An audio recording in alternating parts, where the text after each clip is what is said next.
Assalamualaikum warahmatullahi wabarakatuh.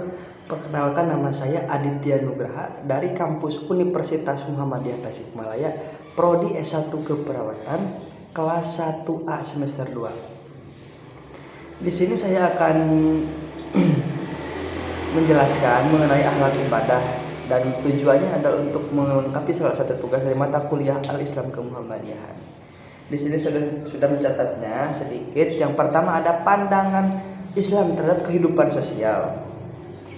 Jadi pandangan Islam terhadap kehidupan sosial itu, yang pertama adalah Islam telah tampil dari dulu sebagai agama yang memberi perhatian pada keseimbangan hidup antara di dunia dan di akhirat, antara hubungan manusia dengan Tuhan atau manusia dengan Sang Pencipta, yaitu Allah Subhanahu wa taala, dan antara hubungan manusia dengan manusia, antara urusan ibadah dengan muamalah atau perlakuan atau tindakan terhadap orang lain. Jadi semuanya sudah diatur dalam Islam, semuanya sudah ada dari dulu-dulunya.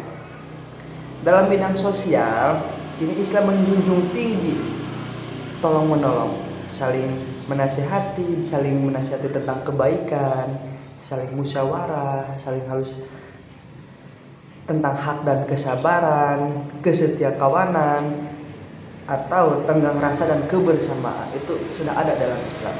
Yang selanjutnya ada masyarakat dambaan Islam. Ibnu Qayyim al-Jauzi mengatakan bahwa, dan ia membentukkan masyarakat Islam bertujuan untuk membangun hubungan masyarakat yang kuat.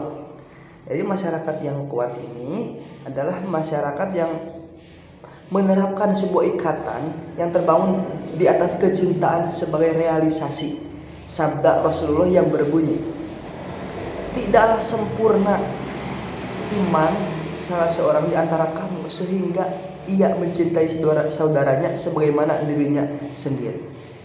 Hadis riwayat Bukhari. Tugas di sini atau peran masyarakat terhadap akhlak yang diutarakan oleh Dr. Yusuf Qaradawi ada 3 hal, yakni tauziah atau mengarahkan, tatsid atau memperkuat, dan himayah atau memelihara.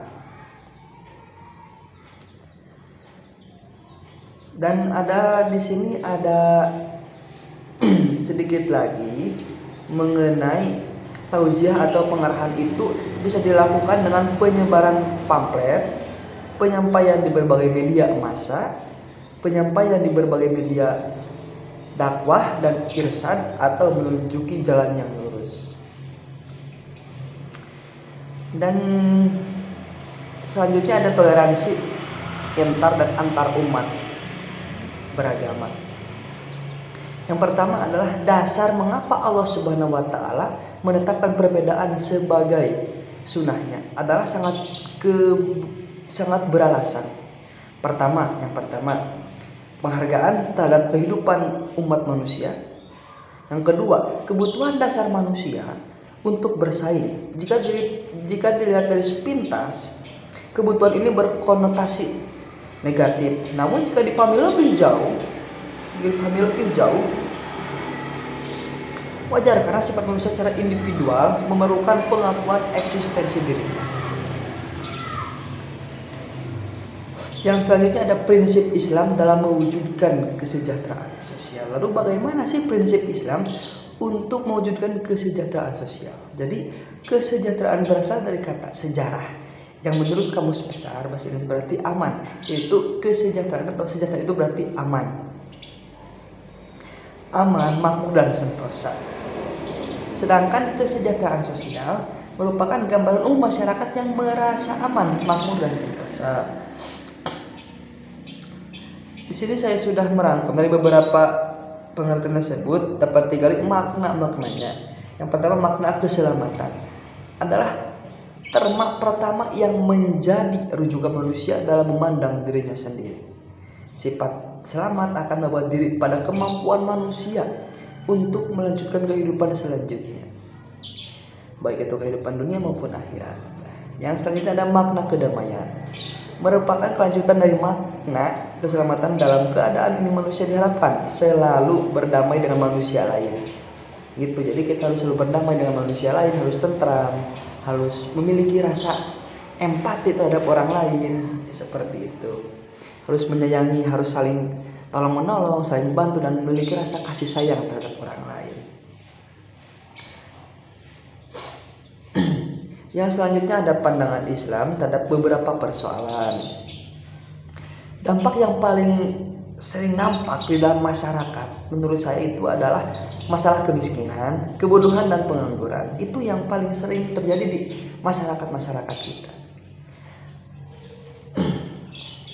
Contoh dari kemiskinan adalah contoh struktur dari kemiskinan, yaitu sistem kapitalisme.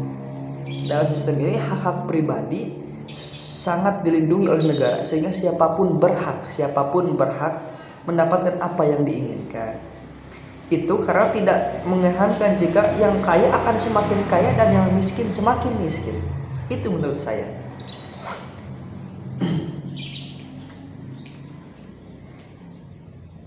Jadi dalam bentuk kemiskinan yang membawa akibat turunan, dan bisa jadi akibat turunan atau seperti dari kebodohan kita sendiri, hasilnya tidak keadaan miskin akan menyebabkan seorang tidak mengenyam, tidak pernah atau tidak menginjak masa pendidikan secara baik. Jadi menurut saya semuanya itu harus seimbang, harus adil. Tidak ada masyarakat yang kaya dan tidak ada masyarakat yang miskin, semuanya sama dalam Islam itu.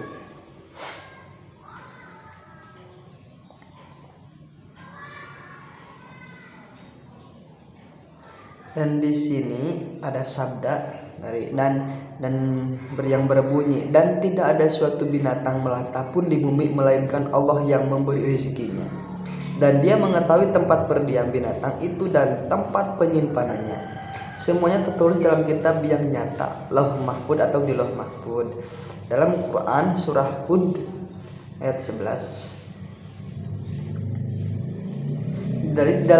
Maksud dari ayat ini adalah pengangguran bisa diidentikan dengan sikap diam atau tidak mau berusaha seseorang dalam menghadapi realitas hidupnya. Sehingga makna akar kata miskin yang berasal dari bahasa Arab atau sakana yang berarti diam, membeku atau membisu, atau tenang mungkin merujuk pada sikap ini. Jadi semuanya itu, kemiskinan itu dibuat dari diri kita sendiri. Kita harus mampu berjuang, berusaha, berikhtiar kepada Allah Subhanahu wa taala, Sang Pencipta kita. Kalau kita tidak mau stuck dalam posisi tersebut, kita harus bangkit. Baik, terima kasih yang bisa saya sampaikan dan bermanfaat. Wabillahi taufiq wal hidayah. Wassalamualaikum warahmatullahi wabarakatuh.